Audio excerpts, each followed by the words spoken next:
NISA के राष्ट्रीय अध्यक्ष और federation private schools welfare association Haryana के प्रदेश अध्यक्ष डॉक्टर कुलभूषण शर्मा ने कहा कि बोर्ड ड्यूटी के चलते प्राइवेट शिक्षकों पर लगाया जाने वाला जुर्माना पूरी तरह से खत्म किया जाना जरूरी है।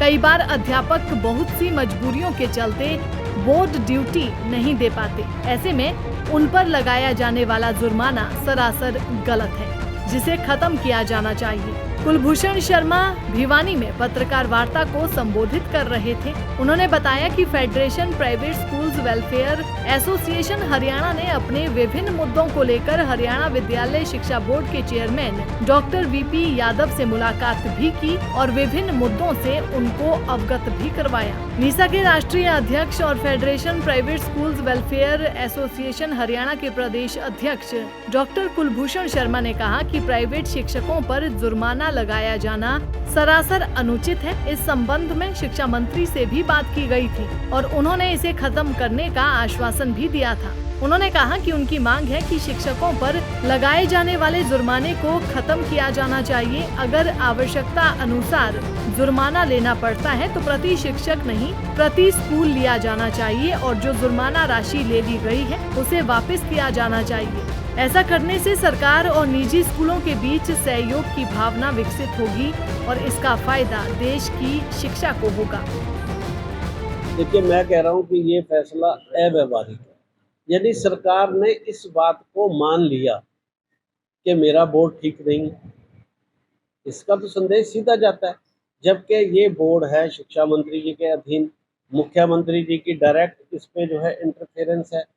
वो इस बोर्ड के जो है अगर सर्वे सर्वा कहा जाए तो हरियाणा सरकार सर्वे सर्वा है। इससे ये संदेश गया कि हरियाणा शिक्षा बोर्ड जो है एक बेहतर बोर्ड नहीं है, जबकि हमारा स्पष्ट मानना है, हम हरियाणा बोर्ड के यहाँ पर स्कूल संचालक करते हैं। अगर हरियाणा बोर्ड में किसी बच्चे को उत्तीर्ण होना होता है, पास होना होता है, उसको 33% मार्क्स लेने पड़ते हैं और सीबीएसई में 16% से बच्चा पास हो जाता है।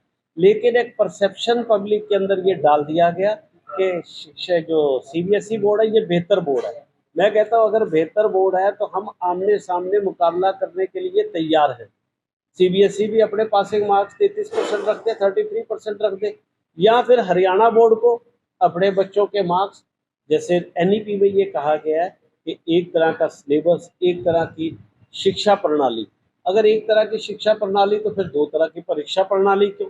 फिर परीक्षा प्रणाली, आप शिक्षा एक तरह की दे रहे हैं। आप सपोज कर लो ओलंपिक में मैच कर रहे हैं, अब एक पहलवान को आप कह रहे हैं तू तो जो है 50% मार्क्स ले ले, अंक ले ले और तेरे को गोल्ड मेडल मिल जाएगा, और दूसरे को 16 से गोल्ड मेडल मिल जाएगा। तो ऐसा तो कहीं पर भी जो है असमानता का व्यवहार नहीं होता। अगर एक देश एक शिक्षा, तो एक परीक्षा भी होनी चाहिए, एक परीक्षा प्रणाली भी होनी चाहिए। सीबीएसई 16 में पास तो हमारा 33 में पास क्यों? और दूसरा जो है हरियाणा बोर्ड को अपने स्कूलों को वहाँ ट्रांसफ़र करने की क्या ज़रूरत पड़ी, जब वो कह रहे हैं कि हम बहुत अच्छी शिक्षा प्रणाली चला रहे हैं, बहुत अच्छा हमारा शिक्षा का सिस्टम है, तो उनको अपने बोर्ड के अपने सरकारी स्कूलों को सीबीएसई में ट्रांसफ़र करने की क्या ज़रूरत पड़ी? ये एक बहुत बड़ा प्रश्न चिन्ह खड़ा हो रहा है हरियाणा की शिक्षा नीति पर। कुछ आंकड़े आए थे, कंपेरेटिव जो तुलना की गई थी परिणामों की, तो विगत वर्ष जब वो स्कूल जो है हरियाणा बोर्ड के मातहत थे तो बेहतर परीक्षा परिणाम थे, और इस बार कई ऐसे स्कूल हैं जिनके परीक्षा परिणाम 10%, 11% तक आए, जैसे 50% जो है उनमें स्कूल जाए।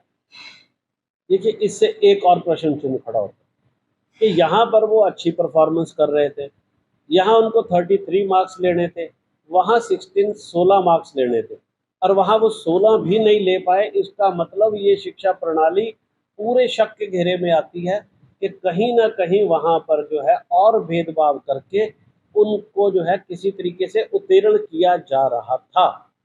ये भी एक प्रश्न चिन्ह के घेरे में आते हैं कि फिर अगर वहाँ पर अच्छा परफॉर्मेंस कर रहे थे तो सीबीएसई में जब एक ही तरह का सिस्टम है एजुकेशन का आजकल, तो वहाँ पर उनकी परफॉर्मेंस क्यों गिरी? तो ये भी एक सवाल आ गया, जो आज हमने यहाँ पर बात रखी कि सेंटर्स जो हैं वो बिना भेदभाव के बनने चाहिए। जब तक सही सेंटर नहीं होंगे तो जो हम नकल की बात कर रहे हैं, और जो आपने प्रश्न उठाया कि उनका रिजल्ट पहले अच्छा था, बुरा क्यों हुआ, हो सकता है कहीं ना कहीं परीक्षा प्रणाली में वो दोष हो जिसको अब जो है हमारे चेयरमैन साहब दूर करने जा रहे हैं। तो ये सारी चीज़ें जो हैं ये सोचने पर मजबूर करती हैं कि कहीं ना कहीं त्रुटि थी। तो जो आपका सवाल था, तो मेरे हिसाब से जो ये, अब दूसरा, इससे नुकसान किसको हो रहा है? हमारे प्रदेश के बच्चों का। फैसले आप ले रहे हैं, राजनीतिक रूप से फैसले ले रहे हैं, और उसके भुगतान किसको करना पड़ रहा है? प्रदेश के बच्चों को। जब वो अच्छी परफॉर्मेंस यहाँ कर रहे थे तो उनको वहाँ भेजने की जरूरत क्यों? और अगर उनकी अच्छी परफॉर्मेंस बिल्कुल प्रैक्टिकल और सच्चाई पे आधारित थी तो फिर वहाँ पर रिजल्ट क्यों गिरा? वो शिक्षकों को और जो उनके अधिकारी हैं उनको जो है जांच के घेरे में लेना चाहिए। देखिए, सरकार से मान्यता को बातचीत। लेकर जो गतिरोध था, और हर वर्ष जो है एक्सटेंशन के लिए भी हम झगड़ते थे, और मान्यता का भी आपने नियम कहा जिसपे गतिरोध था, इसको लेकर माननीय मुख्यमंत्री जी के साथ हमारी 2-3 महीने पहले एक मीटिंग हुई, जिस पर लगभग इस गतिरोध को खत्म करने के लिए सहमति बन गई थी। लेकिन अभी जो सहमति बनी थी उसकी नोटिफिकेशन जारी नहीं हुई। तो हम आपके माध्यम से भी सरकार को मांग करते हैं कि तुरंत उसकी नोटिफिकेशन जारी की जाए, ताकि अब जो बच्चों के एग्ज़ाम होने हैं उस पर कोई दिक्कत ना आए। सरकार ने उसमें 2 वर्ष स्कूलों को जो है वो समय दे दिया था, जो 1-1 साल की जगह 2 वर्ष का समय दे दिया था। और इस पर 3-4 मुख्य बातों पर सहमति हुई थी, जैसे अगर किसी का फर्स्ट फ्लोर है स्कूल का, तो जगह की दिक्कत थी मुख्य रूप से, कि जगह कैसे कम हो। तो हमने 3 सुझाव जो है सरकार को दिए थे, जो कानून अनुसार थे। तो सुझाव नंबर 1 हमने ये दिया था कि स्कूल को 2 शिफ्टों में चला सकते हैं आप, और 2 शिफ्टों में चलाने से जगह आधी हो जाती है। तो मुख्यमंत्री जी ने पूछा कि ये कानून सम्मत है क्या? तो हमने कहा सरकारी स्कूल 2 शिफ्टों में चलते हैं, तो ये कानून सम्मत है।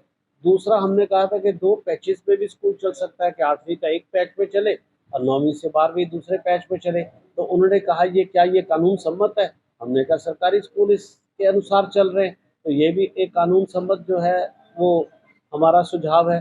तीसरा हमने कहा था कि जिसका फर्स्ट फ्लोर बना हुआ है उसको 25% की छूट दे दी जाए और सेकंड फ्लोर पे 5% की छूट दे दी जाए। तो उन्होंने कहा क्या ये कानून सम्मत है?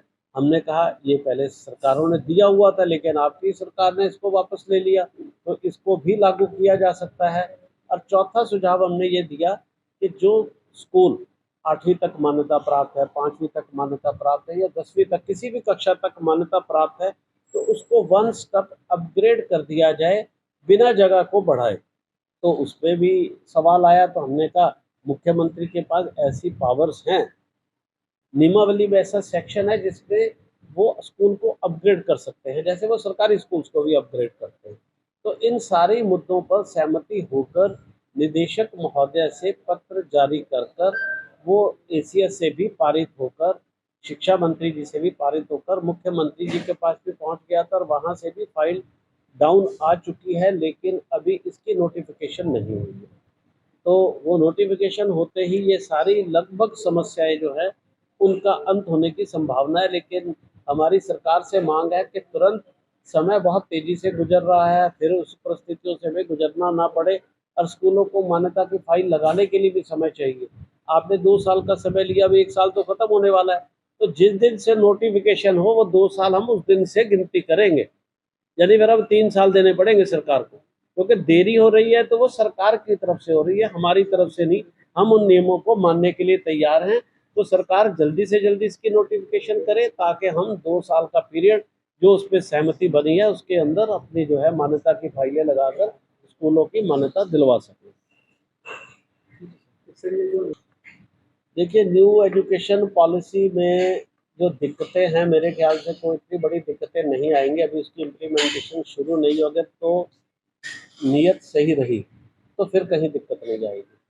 अगर नीति और नीयत में कहीं फ़र्क रहा, अगर समानता के आधार पर इसको प्राइवेट और गवर्नमेंट स्कूल पे लागू किया गया तो फिर दिक्कत नहीं आएगी। और प्राइवेट स्कूल शिक्षा नीति को लागू करने के लिए तैयार हैं, उसके अनुसार चलने के लिए तैयार है। लेकिन मैं स्पष्ट ये कहना चाहता हूँ कि समानता के आधार पर उस नीति का अगर जो है उसको लागू नहीं किया गया तो फिर जो है विवाद खड़े हो सकते हैं। अन्यथा नीति अच्छी है और हम उसका जो है अनुसरण करने के लिए तैयार हैं। इस तरह के मुद्दों पर विवाद की संभावना लग रही है, समानता एक। देखिए, सबसे बड़ा विवाद जिस बात को लेकर है, ट्रिपल एसए को लेकर, स्टेट स्कूल स्टैंडर्ड अथॉरिटी, जिसको हम हर बार कह रहे हैं क्योंकि चैप्टर 8 में बड़ा स्पष्ट लिखा हुआ है। जब हम अधिकारियों से बात करते हैं, उसकी इंटरप्रिटेशन गलत करते हैं या उसको मानने के लिए तैयार नहीं होते, वहाँ पर ये कहा गया है कि स्कूलों के लिए जो नीति है वो सरकार बनाती है और रेगुलेट भी सरकार करती है, और सरकार उसके बाद अपने सरकारी स्कूल भी चलाती है। तो जब वो नीति बनाएगी, नीतियों का जो है वो रेगुलेट भी वो करेगी स्कूल को और अपने स्कूल भी चलाएगी, और दूसरी तरफ से प्राइवेट स्कूल है, तो वहाँ पर कॉन्फ्लिक्ट ऑफ इंटरेस्ट आ जाएगा। कि वहाँ पर कॉन्फ्लिक्ट इंटरेस्ट पैदा होता है कि जब उनके अपने भी स्कूल हैं तो वहाँ पर भेदभाव होने की गुंजाइश है। ये साफ जो है शिक्षा नीति में लिखा गया है। तो वहाँ उन्होंने एक सुझाव दिया है कि ट्रिपल एसए का गठन किया जाए, जो दोनों के साथ समान रूप पर व्यवहार कर जो है उस इन स्कूलों के संचालन में कार्य करे। तो उसको लागू करने में कहीं पर भी जो कोई भी राज्य सरकार ईमानदारी से काम नहीं करना चाह रही है। यही मुद्दा जो है सबसे बड़ा विवाद का मुद्दा कल को बन सकता है। दैनिक सवेरा के लिए भिवानी से अंकित ठाकुर की रिपोर्ट।